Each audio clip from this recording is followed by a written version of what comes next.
கர்த்தராகிய இயேசு கிறிஸ்துவின் ஈடு இணையற்ற நாமத்தினாலே அனைத்து அன்பு உறவுகளுக்கு நெஞ்சார்ந்த இனிய அன்பின் நல்வாழ்த்துக்கள்.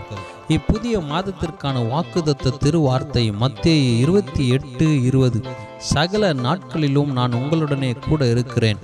பிரியமானவர்களே, அன்று ஆபிரகாம், ஈசாக்கு, யாக்கோபோடு ஆதி முற்பிதாக்கள் மற்றும் நம்முடைய தாய் தகப்பனோடு இறுதி வரை சகல நாட்களிலும் கூடவே இருந்து கிருபையாய், வெற்றியாய், ஆசீர்வாதமாய் வழி நடத்தின அதே ஆண்டவர் நம்மையும் சகல நாட்களிலும் ஜெயமாய் நம்மோடு கூட இருந்து வழிநடத்த வல்லவராக இருக்கிறார். அன்று ஈசாக்கு கிணறுகள் வெட்டினார். இந்த கிணறுகள் ஈசாக்கின் வளர்ச்சிக்கு உதவுகிறது என்று அறிந்து எதிரிகள் ஈசாக்கின் மேல் பொறாமை கொண்டு கிணறுகளை தூர்த்து போட்டார்கள். முதல் கிணறு நம் அனைவருக்கும் தெரிந்ததே. ஏசேக்கு என்று ஈசாக்கு பெயரிட்டார். ஏசேக்கு என்றால் வாக்குவாதம், சண்டைகள், சர்ச்சைகள் என்று பொருள். இதை எதிரிகள் தூர்த்து போட்டாலும் மனம் தளராமல் இரண்டாவதாக சித்னா என்ற கிணற்றை வெட்டுகிறார்.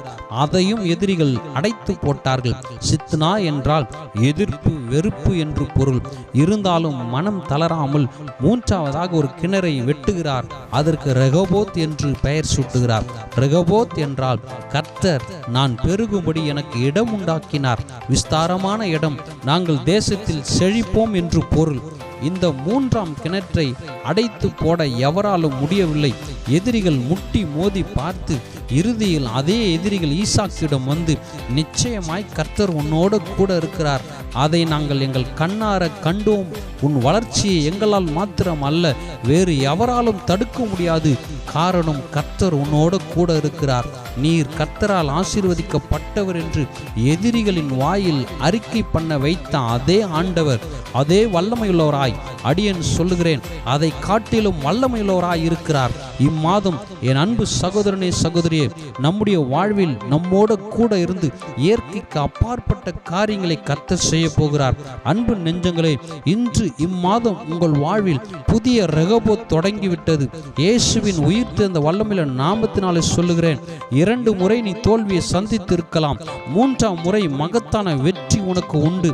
இதுவரை எதை எடுத்தாலும் வாய்க்கவில்லை, தோல்வி மேல் தோல்வி என்று மனமுடைந்து போன உங்களை கர்த்தர் புதுப்பித்து புதிய ரெகோபோத்தை தருகிறார். இம்முறை உங்கள் வாழ்வில் நீங்கள் செய்வதெல்லாம் வாய்க்கும், உன் காரியம் சித்தி பெறும், எல்லாவற்றையும் கர்த்தர் கைக்கூடி வர பண்ணுவார்.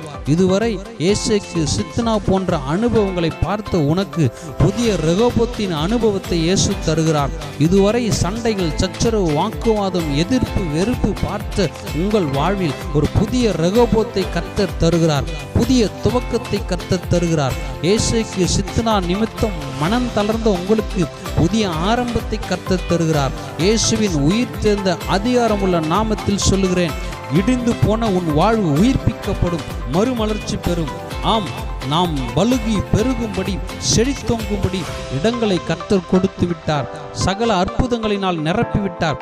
சகல நாட்களில் நம்மோடு கூட இருந்து அன்று எதிரிகள் ஈசாக்கோடு கர்த்தர் இருக்கிறதை கண்ணார கண்டார்களோ, அதே போல தேவ பிள்ளைகளே, சகல நாட்களிலும் நான் உங்களோடு கூட இருக்கிறேன் என்று வாக்குரைத்த இயேசு ராஜா நம்மோடு கூட இருந்து நம்மை உயர்த்தி ஆசீர்வதித்து தடையாயிருந்த தடைக்கற்களை உடைத்து எறிந்து புதிய வீடு வாசல்களை ஏற்படுத்தி வியாபாரங்களை வர்த்திக்க செய்து தொழில் நிறுவனங்களை பெருக செய்து சபைகளை கட்டி எழுப்பி குடும்பங்களில் மெய்யான ரட்சிப்பு, சமாதான, சந்தோஷத்தை தந்து செழித்தோங்க நிரந்தரமான வேலைகள் கிடைக்க செய்து ஆண்டவராக இயேசு கிறிஸ்து ஒரு புதிய துவக்கத்தின் வாழ்வில் தருகிறார்.